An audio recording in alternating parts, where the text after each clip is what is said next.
If you wanted the perfect watch, what might you require of it? One thing might be that you want it to be stainless steel so it can go anywhere, including in the water if you decide to go diving, swimming or whatever. You might also want it to keep perfect time. Never gain, never lose a single second. You'd also want it to have a perpetual calendar that you'd never have to correct. How about infinite power? No charging, no winding. Or perhaps if you decide to leave the watch for a few months, it won't ever run down. You'd also want triple date in the display. Perhaps you'd like to travel with it and have it display dual time zones. Maybe even self-correct for DST changes. And how about finally, if you're in the pitch dark and the looms run out, that it can light itself. This may be just the watch for you. It might even be the perfect watch. This is the Casio Edifice ECW-M300E. It is the only Edifice watch that features wave scepter technology so that it can receive signals through the radio that allows it to synchronize itself with the atomic clock. Also, its dial is actually a solar panel, so it soaks up any sunlight or any artificial light that it gets and recharges itself. So this watch will keep absolutely perfect time. It will never deviate. And what we can see here is that we can press this button and it will tell us when it last received the radio signal. Up here it says get, down here it gives us the time and the date at which it last received a signal. So we know that as of 12:45 today, the 6th of August, it received a signal, and this watch is 100% accurate.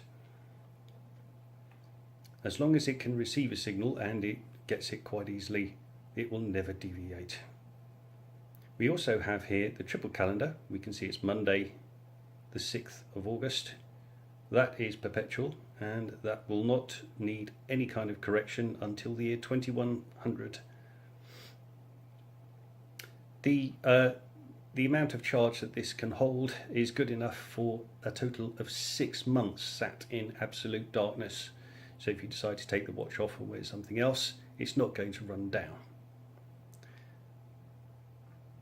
Now I'll quickly go through some of the other aspects of this watch. Basically, if you press this button here, the lower display changes to digital time. Press it again, you get dual time. We're actually displaying Stockholm time as 1:51. And back to normal. So now I want to show you what happens when you travel abroad.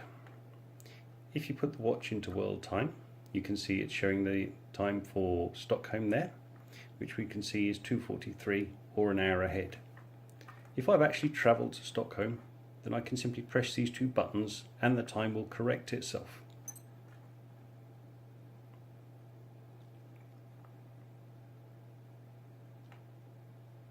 So we're now on Stockholm time, and the world time function is now showing London, which is what the watch was originally set for. Upon my return back to London, I can simply press these two again, and the time will revert back to London time. And that is all you have to do.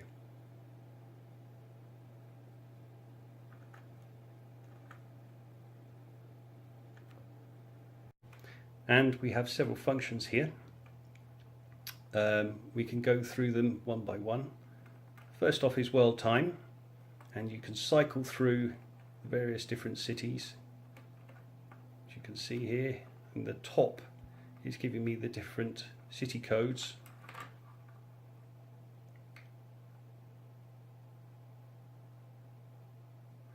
And the time obviously is being displayed for each city as I plough through.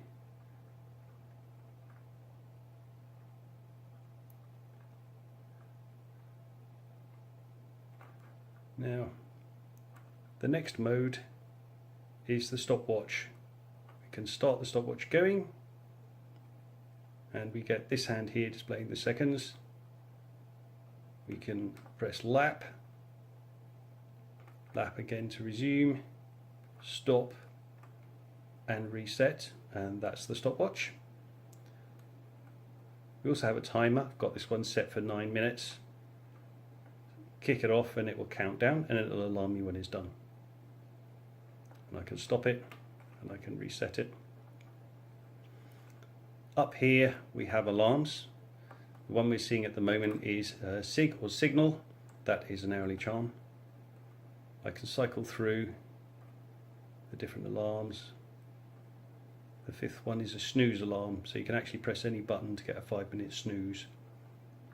And finally, we go back to normal. So that's all the functions. I'll now go and turn the lights off and we'll see what the loom looks like. So now we're in the dark. Here you can see the hands are loomed, but if the loom ever runs out, you can press the light button and that will illuminate the entire watch. There you go. Fantastic. So Casio have made quite a good looking watch here. It is completely stainless steel. It's about 12.5mm tall, so about the same as a Rolex sub, and about 50mm lug to lug. Underneath here you can see various details about the watch, including its model number, and we've got quite a nice hefty clasp here, polished in the centre bracelet. Push button clasp, you have to push both buttons simultaneously to release. And there we have it. I reckon, in terms at least of functionality, if nothing else, this has got to be the perfect watch. So, bearing in mind all these features, the Perpetual calendar, the fact that it's solar powered, the fact that it is absolutely on the button as far as accuracy goes, and all the other features, the light source and everything else included, you might think this watch is quite expensive.